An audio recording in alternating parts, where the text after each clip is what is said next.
Pero hindi na tayo. Ay, wait lang. Wala yata akong pamasahe. Lucas, pwede bang makahiram ng pamasahe?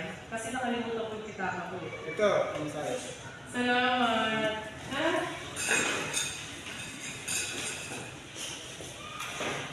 Ako mo, Jen.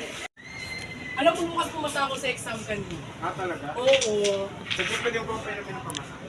Ay, sorry, Lucas. Wala akong pera ngayon eh. Pag ikaw, pinaperam ko. Sorry talaga. Wala kang utang na loob. Sorry.